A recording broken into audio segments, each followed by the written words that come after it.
inteligente, que es lo que necesitamos en este país, propuestas inteligentes, viables, basadas en un diagnóstico certero, objetivo, riguroso.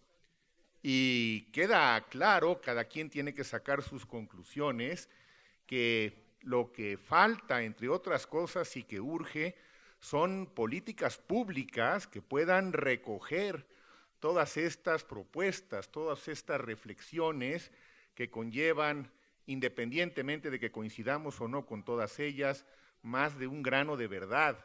Pero está faltando ese mecanismo propio de las democracias que permite que estas propuestas que surgen de la academia y de la sociedad civil, que son oportunas, que son inteligentes, de alguna manera encuentren un cauce y se expresen en políticas públicas capaces de ir modificando nuestro entorno. Y para ello, ya se decía muy bien, se necesitan líderes. México necesita liderazgos, necesita nuevos líderes. Y esta es parte de la tarea que nos hemos propuesto instituciones como Laureate, como el ASPEN, como el Banco Interamericano de Desarrollo y como muchas otras organizaciones, FIMPES, ANUYES, trabajando en la diversidad de cada institución, pero con objetivos comunes, a ver si en los próximos meses, en los próximos años, surgen de la sociedad estas iniciativas de política pública que recojan esta riqueza en el diagnóstico y en las reflexiones que emanan de instituciones y personalidades como las que han participado en el panel de una manera magistralmente moderado por el rector. Y desde luego, en este ímpetu de tener un sistema educativo cada vez más innovador, más competitivo, más productivo, que es el tema central de este encuentro, me parece importante simplemente resaltar en este momento el otro aspecto que complementa todo ello y que fue abordado por algunos de los panelistas, los aspectos éticos, los aspectos de valores, de principios, que deben estar presentes en esta dinámica competitiva e innovadora. No son excluyentes, son complementarios. Y sin estos últimos, a veces se puede incurrir en el exceso de tener sistemas altamente tecnificados en donde la dimensión humana, la dimensión social que nos dan las humanidades y la cultura se vuelve una carencia importante. Así que el reto es monumental, pero por fortuna tenemos mentes brillantes que son capaces de ayudarnos a ordenar parte, por lo menos, pero una parte muy sustancial de la ecuación. Quiero también comentar brevemente que esta sesión, todo el día, se está transmitiendo por internet y que la información preliminar que tenemos es que hay una gran audiencia, que hay una copiosa audiencia, todavía no podemos cuantificarla, pero va esa parte también teniendo mucho éxito, qué bueno, de manera que no solo quienes nos distinguen con su presencia física puedan compartir estas experiencias. Y ahora me da mucho gusto presentar y darle la bienvenida a un participante de lujo que ha aceptado amablemente estar con nosotros el día de hoy.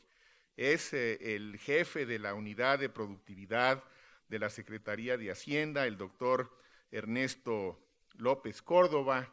Solicito su presencia para que podamos escuchar sus reflexiones y sus comentarios. Bienvenido y muchas gracias, doctor.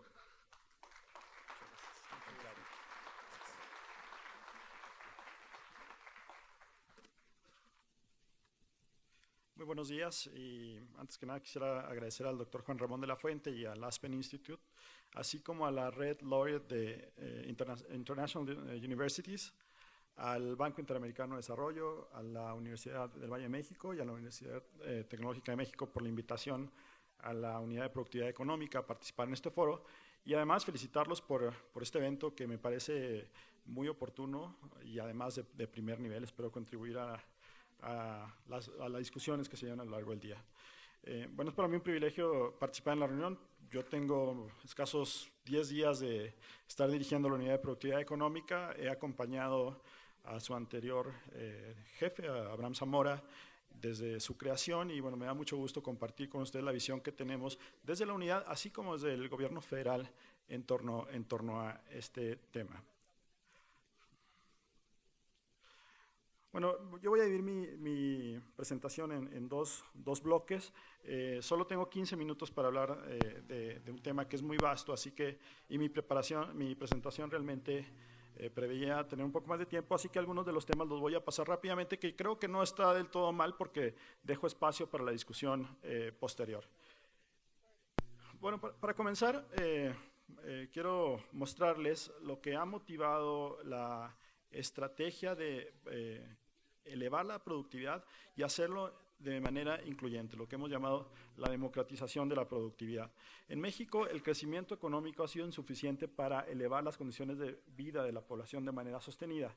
Y la razón principal por la cual ha ocurrido esto, de acuerdo a nuestro análisis, es que la productividad total de los factores en México ha tenido un desempeño muy pobre.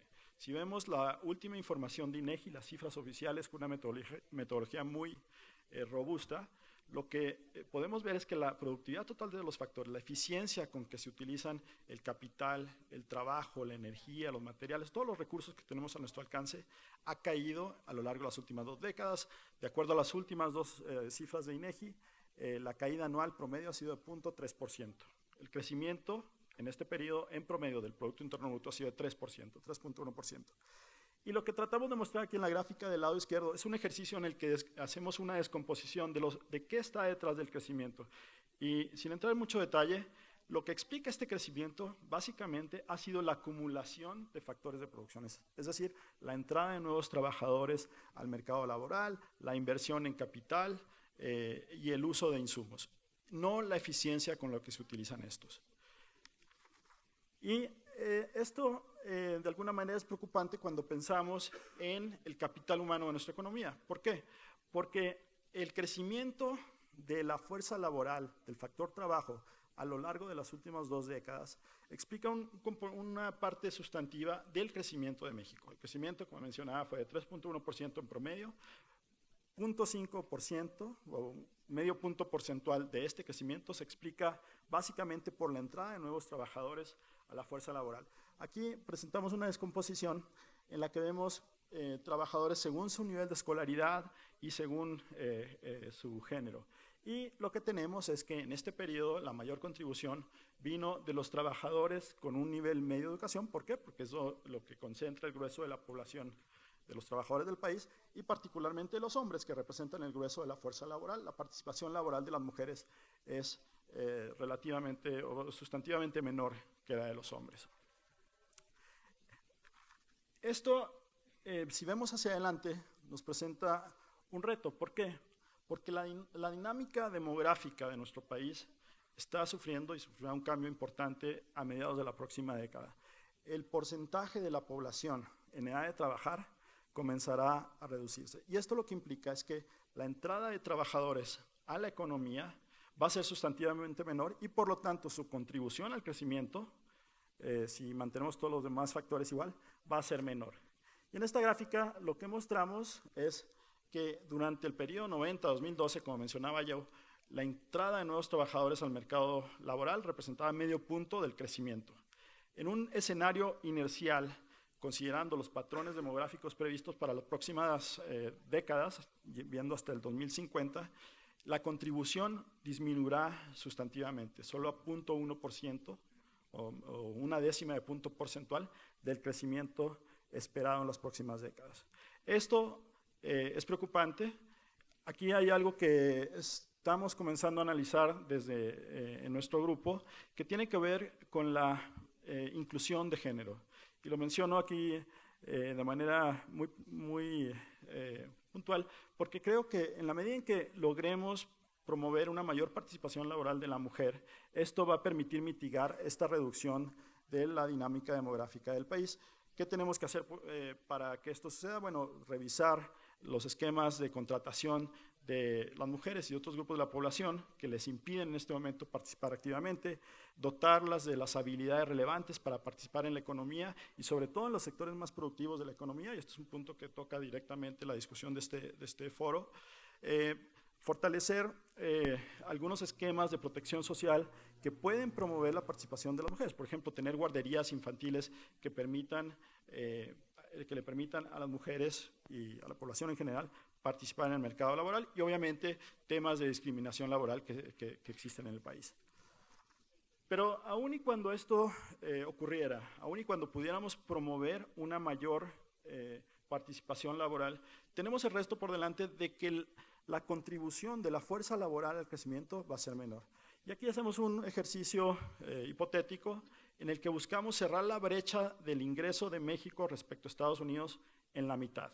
Esto implicaría que la economía tendría que crecer las próximas 3 décadas en alrededor de 4.4%. Y para que esto suceda, considerando la incorporación de nuevos trabajadores al mercado laboral, la inversión, etcétera, la productividad total de los factores en México tendría que crecer anualmente a una tasa de 1%. Recordemos que en las 2 décadas pasadas decreció 0.3%. Y si quisiéramos cerrar por completo la brecha de ingresos respecto a Estados Unidos, la productividad tendría que crecer aún más, 2.3%. Entonces tenemos este reto. El cambio demográfico nos obliga a ser más productivos. Y sin duda, ante este reto, la vía o una de las vías principales para elevar la productividad tiene que ver en cómo elevar la productividad laboral, la productividad del factor trabajo, cómo fortalecer las habilidades de los trabajadores mexicanos de manera que la eficiencia de la economía crezca. Y acá, de manera ilustrativa, lo que mostramos con algunos ejercicios que hemos realizado es que es la clara correlación, y quizás resulte obvio mencionarlo, entre capital humano y algunos de los determinantes de la productividad.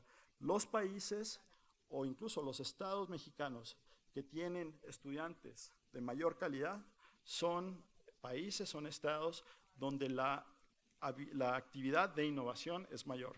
El número de patentes, las exportaciones de mayor sofisticación. Entonces existe una clara relación o evidencia muy, muy sugerente de esta importancia de elevar la calidad del capital humano de nuestro país para incidir en la productividad y, por lo tanto, para lograr elevar el ingreso y cerrar las brechas respecto a otros países.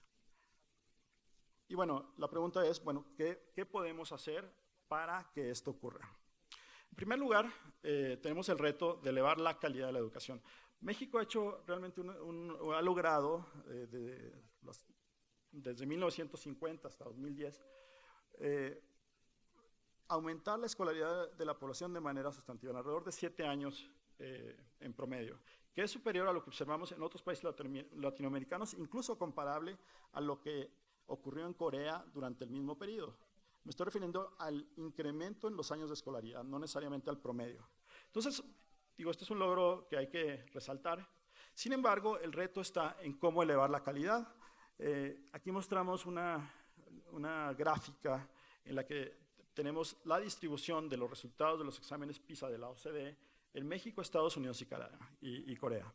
Y lo que vemos es que el promedio de la calificación PISA de los estudiantes mexicanos está por debajo de Estados Unidos y de Corea. Esto de alguna manera es bien conocido. Cada año que la OCDE publica sus informes de PISA, lo vemos y es materia de preocupación. Sin embargo, lo que quiero resaltar es que no solo importa la calificación promedio, sino el número de estudiantes de calidad, de excelencia, que existen en el país, que en esta lámina serían los estudiantes que están a la derecha de esta línea, es decir, que tienen una calificación PISA por arriba de 600. ¿Qué es lo que observamos? Bueno, que el número, la distribución de estudiantes de Corea, por ejemplo, o de Estados Unidos, está, en relación a México, está más allá de los niveles de excelencia. Hay un número considerable de alumnos de excelencia, mientras que en México solo un pequeño número, y muy pequeño, de hecho, datos que hemos visto es que menos de 10,000 alumnos que tomaron la prueba PISA en 2009 en México tuvieron calificaciones realmente de excelencia.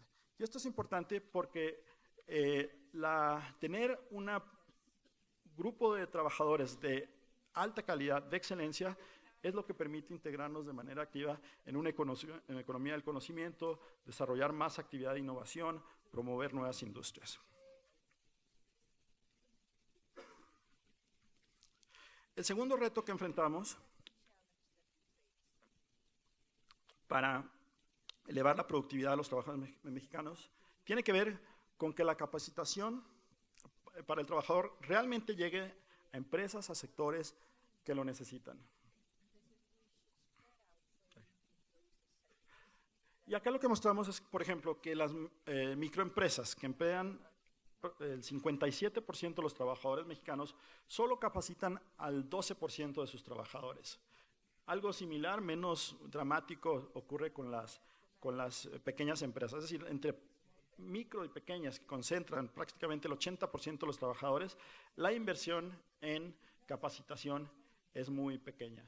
Y también en algunos sectores, como el comercio o las industrias relacionadas con el turismo, que son industrias de alto empleo y de muy baja productividad, lo que tenemos es que la inversión en la capacitación de los trabajadores es muy reducida.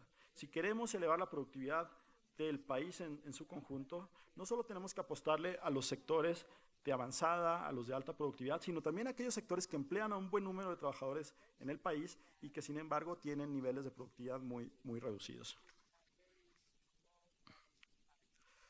Y en tercer término, y esta lista no es exhaustiva, seguramente en el panel que viene se puede complementar, necesitamos que las habilidades de los trabajadores realmente respondan a las necesidades del sector productivo. Aquí mostramos resultados de encuestas que realiza el Banco Mundial, en la que le preguntan a las empresas si la formación inadecuada de los trabajadores es un obstáculo para su desempeño. Y viendo a México comparado con países como Irlanda, como Corea o el promedio de la OCDE, las empresas en México manifiestan que esta habilidad o las carencias en la formación de los trabajadores es un obstáculo para su desempeño. En la lámina de la derecha tenemos una información que complementa esto para el sector automotriz en México.